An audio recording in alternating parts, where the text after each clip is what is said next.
उत्तर प्रदेश सरकार के द्वारा किसी भी परिषदीय सरकारी विद्यालय को बंद करने का निर्णय नहीं लिया गया। वर्तमान में जितने भी हमारे सरकारी परिषदीय विद्यालय हैं, सभी विद्यालय संचालित हैं। जो विद्यालयों को बंद करने की बात कही जा रही है, वो सरकार का जो निर्णय लिया गया था कि कम छात्र संख्या वाले जो विद्यालय हैं उसको सबसे पास के विद्यालय में मर्ज कर दिया जाएगा और जो रिक्त विद्यालय है उन विद्यालयों में प्री प्राइमरी की पाठशालाओं को संचालित किया जाएगा, जो कि पहली बार उत्तर प्रदेश सरकार के द्वारा प्री प्राइमरी की कक्षाओं को भी संचालित करने का निर्णय लिया गया है और उन विद्यालयों में बाल वाटिका को वर्तमान में संचालित किया जा रहा है। नकल माफिया और इस तरह के सभी लोगों को संरक्षण देने वाले माननीय अखिलेश यादव जी को पता है पूरी तरह से कि 2027 में उनकी सरकार पुनः बनने नहीं जा रही है। इसके लिए उन्होंने इस तरह का अनर्गल बयान को दे करके आम जनता को भ्रमित करने का प्रयास किया है। शिक्षा जैसे गंभीर विषय के संबंध में अखिलेश जी को बोलने का कोई भी अधिकार नहीं है, क्योंकि स्वर्गीय बाबूजी आदरणीय श्री कल्याण सिंह जी के समय में जिस तरह से शिक्षा व्यवस्था को बनाया गया था, नकल अध्यादेश को ला करके जो परीक्षा की पारदर्शी व्यवस्था बनाई गई थी, माननीय मुलायम सिंह जी की सरकार के आ जाने के बाद में उस नकल अध्यादेश को सबसे पहला जो निर्णय लिया गया था, आधे घंटे के अंदर ही उस नकल अध्यादेश को समाप्त कर दिया गया था और बच्चों के भविष्य को एक बार फिर से अंधकार में ढकेलने का काम किया था। छात्रों के भविष्य के साथ खिलवाड़ करने का समाजवादी पार्टी और समाजवादी पार्टी के साथ में जुड़े हुए सभी लोग, अखिलेश जी के परिवार के सभी लोग जो राजनीति के साथ में जुड़े हुए हैं, उनका एक पुराना इतिहास रहा है, जिन्होंने बच्चों के भविष्य के साथ सदैव खिलवाड़ किया है। मैं अखिलेश यादव जी की सरकार में अप्रैल 2014 में उत्तर प्रदेश राज्य इंजीनियरिंग प्रवेश परीक्षा के सॉल्वर गैंग का खुलासा हुआ था। इसके बारे में आप सब लोगों को बताना चाहता हूं। मैं इतिहास बता रहा हूं कि इतिहास बताता है कि शिक्षा के प्रति, बच्चों के भविष्य के प्रति वे कितने जागरूक रहे हैं और कितने सजग रहे हैं। जून 2014 में UP combined medical state UP CMT की परीक्षा पेपर लीक के चलते रद्द हुआ था।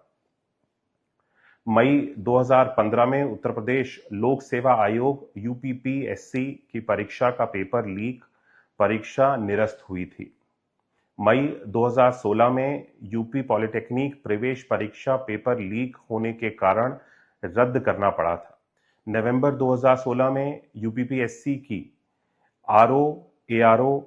परीक्षा का पेपर लीक हुआ। आज उत्तर प्रदेश का शिक्षा बजट मैं अगर आज सब लोगों को अवगत कराना चाहूं, जो समाजवादी पार्टी की सरकार के समय में 28,000 करोड़ का मात्र होता था, आज उस शिक्षा बजट को हम सब लोगों ने बढ़ा करके 1,13,000 करोड़ से अधिक तक लेकर के जाने का काम हमारी भारतीय जनता पार्टी की, योगी जी के और मोदी जी के नेतृत्व की सरकार ने आज किया है।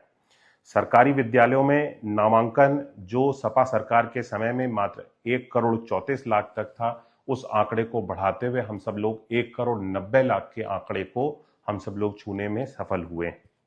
स्कूल में ड्रॉप आउट रेट की अगर मैं बात करूं, स्कूल में ड्रॉप आउट रेट 19% से घट करके हम सब लोगों ने 3% तक लेकर के आने का लक्ष्य हम सब लोगों ने प्राप्त किया। छात्रों की अगर मैं पठन पाठन की बात करूं, उनके कोर्स की, उनके करिकुलम की बात करूं, उसको हम सब लोगों ने बेहतर बनाया है, अच्छा किया है, उसमें वृद्धि की है। बच्चों के लिए इंफ्रास्ट्रक्चर की, विद्यालयों में इंफ्रास्ट्रक्चर की अगर हम सब लोग बात करें, जो परिषदीय विद्यालयों में गरीब बच्चों की माननीय अखिलेश यादव जी जो बात कर रहे हैं कि समाज के निम्न वर्ग का बच्चा जिन विद्यालयों में जाता है वो परिषदीय विद्यालय होते हैं, उन विद्यालयों की अगर मैं 19 डिफरेंट पैरामीटर्स पे जो हम सब लोगों ने काम किया, ऑपरेशन कायाकल्प को चलाने का हम सब लोगों ने, हमारी सरकार जब 2017 में बनी, जो कार्य हम लोगों ने किया था वो केवल 36% की प्रोग्रेस थी 19 डिफरेंट पैरामीटर्स की। उस पर हम सब लोगों ने काम करते हुए आज 97% तक उन 19 डिफरेंट पैरामीटर्स को लेकर के जाने का काम हमारी सरकार ने किया है और उन गरीब परिवारों के बच्चों के भविष्य को और बेहतर बनाने का काम हमारी सरकार कर रही है और निरंतर करती रहेगी। मैं माननीय अखिलेश यादव जी से कहना चाहूंगा, जो स्वयं जिन्होंने अपने बयान में ये स्वीकार किया है कि बच्चे परीक्षाओं में नकल करके ही पास होते हैं, वे उनका स्वयं का ये कहा हुआ बयान है, वे बच्चों के भविष्य के साथ खिलवाड़ करने के प्रयास ना करें और अपने अनर्गल बयानों से आम जन को, देश की जनता को भ्रमित करने का प्रयास ना करें। मैं आप सब लोगों के सामने ये बात प्रस्तुत करने के लिए, आज सच्चाई को प्रस्तुत करने के लिए आप सब लोगों के सामने उपस्थित हुआ। बहुत बहुत धन्यवाद।